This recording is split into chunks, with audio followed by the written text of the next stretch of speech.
Olá, despertos! A vida depois do despertar espiritual. Tu pode ter tido o teu despertar de consciência, despertar espiritual há um mês, há um ano, há 5 anos, há 10 anos. Mas esse vídeo que eu vou falar aqui vai valer para ti. Eu tive o meu despertar espiritual em 2019, descobri o que era isso em 2020, que eu não fazia ideia do que era despertar espiritual, espiritualidade, autoconhecimento, nada disso. Isso não fazia parte da minha vida. Em 2020 eu comecei essa busca, essa jornada. Tem 5 anos que eu vivo o despertar espiritual e eu aprendi algumas coisas, vivenciando, experienciando na prática, que eu quero te contar. Aqui a gente tem uma playlist só com vídeos sobre despertar espiritual. Se tu tá passando por isso, se tu tá vivendo isso, dá uma olhadinha nos outros assuntos para ver se ressoam aí. Qual que é a lição mais valiosa que eu tenho para transmitir para alguém que está vivendo o despertar espiritual? Eu escuto muitas pessoas falando e muitas pessoas me perguntam, inclusive, lá no Instagram, aqui nos comentários, o despertar espiritual melhora? Chega um momento que melhora, que eu vou me sentir melhor, que vai valer a pena? E então é sobre isso a lição mais valiosa que eu tenho nesse momento para te transmitir. Desperta, desperta. O maior desafio do despertar espiritual é a nossa própria autocobrança, autoimposição. Então eu vou te contar isso através do meu exemplo. Eu sempre me considerei uma pessoa muito problemática, muito estressada, muito reativa, muito instável por conta da minha dinâmica de vida, da minha história de vida, de como foi, o começo da minha vida aqui, nessa experiência da minha infância, os pais que eu escolhi para mim, tudo foi muito caótico, disfuncional. E, naturalmente, isso refletiu na minha personalidade, Então, quando eu tive o despertar espiritual, eu fiquei obcecada por me curar.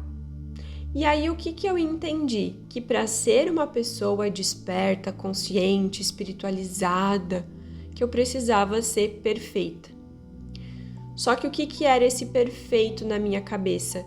Era alguém que não sentia nada de denso. Eu não podia sentir raiva, eu não podia ficar estressada, eu não podia ficar negativa, eu não podia pensar negativa, eu não podia falar nada negativo. Só podia sentir e vibrar e pensar coisas elevadas e positivas. Senão eu não ia estar sendo espiritualizada. E levou um tempo para eu ver que isso era uma tremenda mentira, uma tremenda furada. Na verdade, foi no começo desse ano, 2024. Hoje é dia 3 de outubro de 2024. Foi no começo desse ano que eu comecei a perceber que talvez não era bem por aí. Eu comecei a entender que, quanto seres humanos, o nosso objetivo não é ser perfeito. O nosso objetivo, inclusive, é sentir. Aquela coisa da dualidade, Não é possível ter o dia sem a noite, o doce sem o salgado, o frio sem o quente e por aí vai.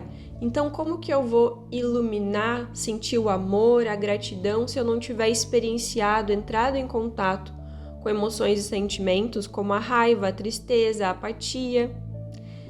E aí, através da minha vivência pessoal, dos meus estudos como terapeuta, mentora, eu comecei a perceber a importância de sentir. Porque o que aconteceu comigo?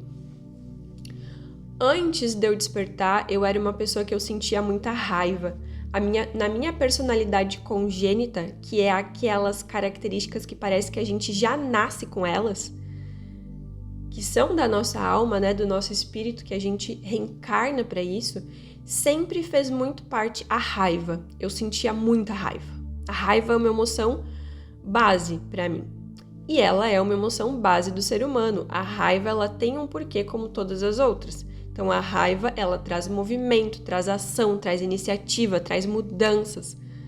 A raiva, ela traz ação para a nossa vida, ao contrário da tristeza, que traz estagnação, apatia, né? Ficar no mesmo lugar.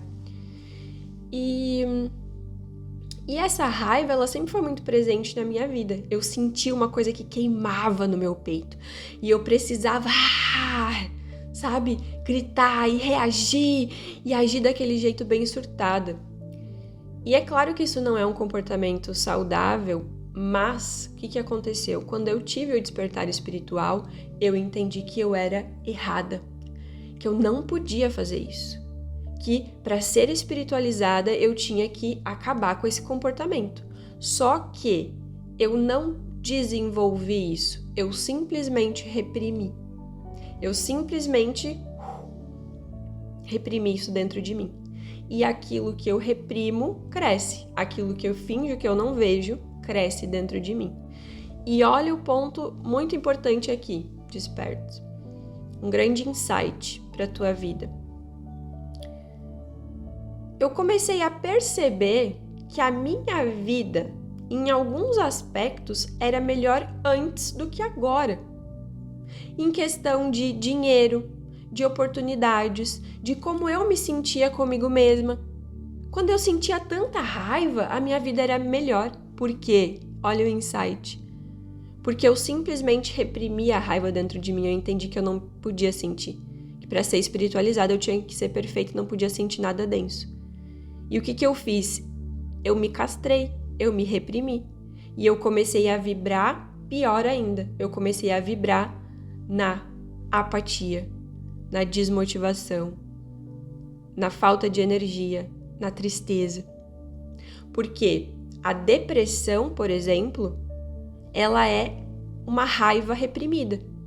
Quando eu sinto raiva e eu não permito que essa raiva exista, eu vou reprimindo isso dentro de mim, eu crio depressão, apatia, tristeza. E todos os despertos fazem isso, até que entendam que não precisa ser assim. Então eu percebi que quando eu vibrava na raiva, eu atraía coisas melhores para minha vida. Eu tinha mais dinheiro, eu tinha mais oportunidades, eu me sentia melhor comigo mesma. Então eu percebi, nossa, o que eu tô fazendo comigo mesma? O que eu tô fazendo comigo mesma? Quando foi que eu entendi essa bizarrice de que para ser desperta, evoluída, eu não posso sentir o que eu preciso sentir? Faz parte dos meus aprendizados, faz parte das minhas lições. Então percebe, aquilo que eu sinto não é um acaso, tá ali para me mostrar algo. Do mesmo jeito que eu comecei a ficar uma pessoa depressiva por conta de reprimir os meus sentimentos e emoções e achar que eu tinha que ser perfeita para ser terapeuta, para ser espiritualizado, para ser isso, para ser desperta. E aí o externo também faz isso, né? Nossa, não tá toda espiritualizada, agora tá sentindo raiva, tá surtando? Acho que tu é uma farsa, né? E aí é claro que a vida ia ficar pior. Porque a raiva, ela vibra numa frequência mais elevada do que a depressão, a repressão. A raiva é uma emoção de expansão, enquanto a tristeza, a apatia, a depressão é uma emoção de contração. Então percebe, despertos. Será que tu está fazendo isso contigo mesmo? E por isso que o despertar espiritual, a espiritualidade, o teu processo tá tão pesado. Será que não é por conta disso? Porque tu entendeu que querer ganhar dinheiro, prosperar, é errado. Que para ser espiritualizado tu precisa tá sempre sofrendo, sempre pagando, sempre parece aquela coisa acertando um karma naquele ciclo vicioso. Que se tu for alegre, próspera, de bem com a vida, tu vai ser superficial, tu vai estar se enganando. Não, para ser espiritualizada, precisa estar sempre na densidade. Será que tu tá fazendo isso contigo mesmo? Então, despertas e despertos. Sim, o despertar espiritual melhora a partir do momento que tu vai tomando consciência das crenças ocultas e distorcidas dentro de ti e vai ajustando isso, alinhando isso. e entendendo que o despertar espiritual é um aliado, mas não é um fardo. O despertar espiritual é uma bênção e não uma maldição. Deus, a fonte, o universo, o criador, sei lá como tu queira chamar, não quer que tu pague, que tu sofra para poder estar perto dessa energia, dessa fonte criadora. Muito pelo contrário. Essa fonte criadora quer que tu cada vez seja mais feliz, alegre, próspero, desperto, realizado e viva o despertar espiritual com leveza. Quem é que disse pra gente que tem que ser pesado, que tem que ser denso? Quem é que disse que para ser espiritualizado tu precisa ser perfeito? Ninguém é perfeito e a gente não tá aqui para isso. A gente tá aqui para cada dia ser um pouquinho melhor. Bem, despertos, faz sentido para ti? Ressoou aí isso que eu te trouxe hoje? Coloca aqui nos comentários como tu se sente com isso, a tua opinião sobre isso. Coloca aqui também sugestão de coisas que tu está vivendo, que tu gostaria que eu trouxesse aqui. A minha opinião, o meu relato. Vai ser um prazer te auxiliar na jornada. Estamos juntos, juntas, na caminhada do despertar espiritual. Te vejo no próximo vídeo.